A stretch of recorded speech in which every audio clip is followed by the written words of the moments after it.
Hello, my name is Rebecca Hajos, and today I'll be presenting on the importance of using alarms safely in healthcare settings, a critical patient safety goal from the Joint Commission.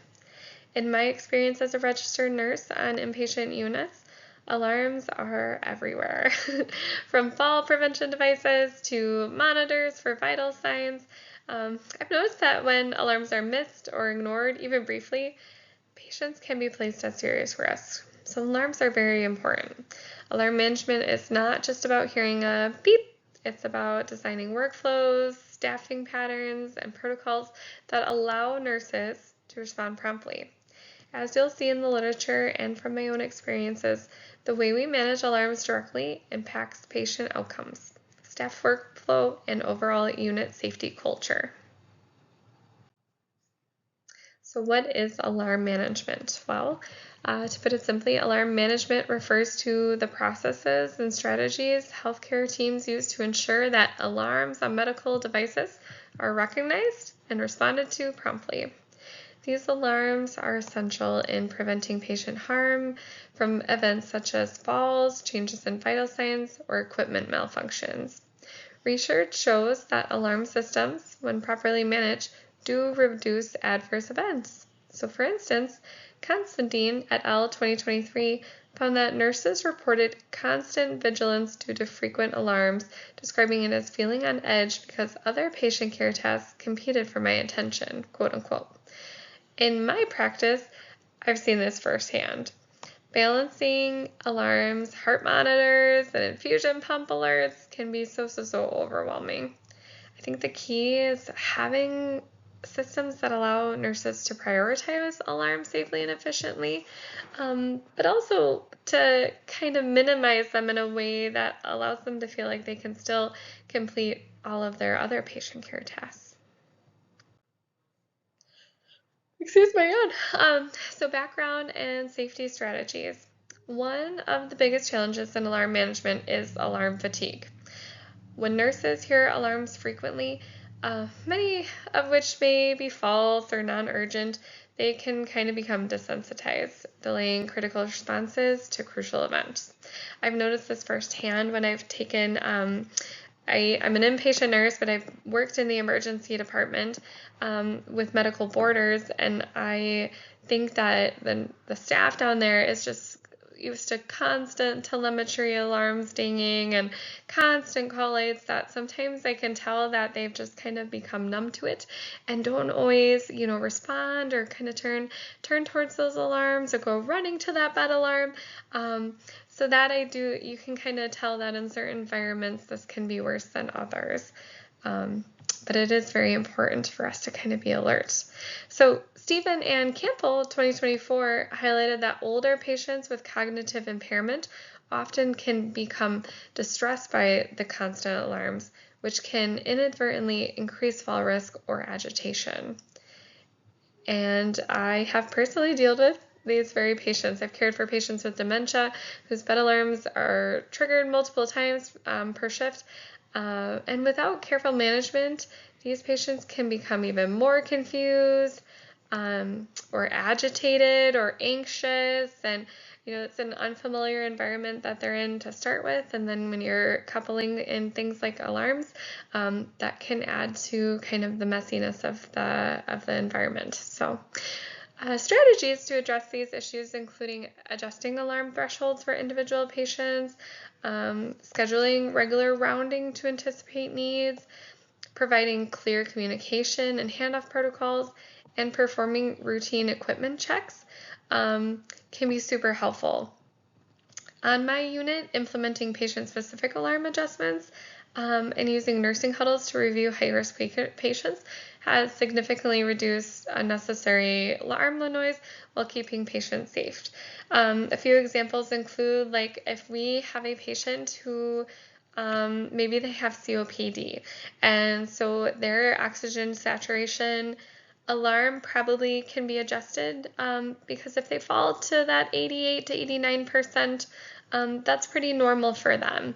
So then instead of hearing their alarm every time they dip below 90%, if we kind of just make that slight adjustment, it can make the world a difference because then we're not hearing that one alarm over and over again. Other things like I had spoke about earlier with those confused patients, if you do nursing huddles and you kind of know who on your unit has increased confusion, and if you take the opportunity to kind of put them on a toileting schedule so they're not hopping out of bed independently to use the bathroom, or just frequent rounding and stopping in to meet their needs can prevent them from setting off those personal safety alarms. So just a few small changes that can make a big difference. All right, literature review and summary of evidence. Sorry, my camera is kind of blocking that title slightly. Let's look at what the research tells us. So Considine et al. 2023 did conduct a qualitative study with nurses using fall alarms in subacute care. They found that while alarms were effective in preventing falls, nurses often struggled with the constant demands of alarms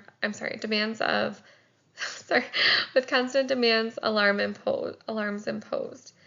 One nurse said, "I can't always respond immediately because I'm assisting another patient, but I will worry something that will happen," quote unquote. Similarly, Stephen and Campbell explored older adults' experiences with fall alarms, noting that cognitive impairment often exacerbated anxiety, highlighting the importance of tailoring alarm strategies to patient needs. So again, in my personal experience, implementing things like those targeted interventions, adjusting alarm volumes, using visual cues, and proactive rounding can really reduce unnecessary stress for both patients and staff. And evidence does consistently show that combining alarm technology with thoughtful nursing strategies like this, it really does improve patient safety while supporting the nursing workflow. I mean, it's just in the it's in the data. You know, our fall statistics are so much less in the hospital, especially when you compare them to places like nursing homes or other maybe home-friendly environments that don't use alarms, but obviously that's to make them make the patients more comfortable too. So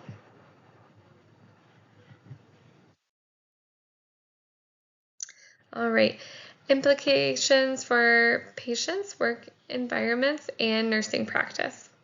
Alarm management has direct implications across patients, the work environment, and nursing practice. For patients, properly managing alarms reduce the risk of falls, prevent injuries, and help maintain dignity, especially for older adults or those with cognitive impairment. I've seen how patients are calmer when alarms are less intrusive and when staff respond promptly.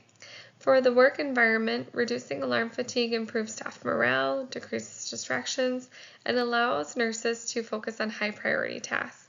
From a nursing perspective, alarm management enhances situational awareness, supports safe prioritization of care, and strengthens teamwork. Interventions such as patient-specific alarm adjustments, escalation protocols, and then really good communication huddles that can contribute to safer and more effective care. So in conclusion, alarms are a cornerstone of patient safety, but they do need to be managed carefully to prevent things like fatigue, distress, and potential harm. Evidence from Constantine et al. 2023 and Stephen and Campbell 2024, combined with my personal experience, hopefully helps show that strategies that are tailored, like alarm settings, proactive rounding, and team communication, really are the keys to success. When alarms are managed thoughtfully, patients are safer, nurses feel less overwhelmed, and overall unit safety does improve. In my view, integrating these evidence-based strategies into daily nursing practice is essential for creating a safer healthcare environment and improving those patient outcomes. All right, and here are some references if you would like to review the material I used in my presentation. And I just wanted to say thank you for your time. Here is a little tidbit with my contact info, my phone number, and my email. If you do have any questions, please feel free to reach out. Thank you so much. Bye.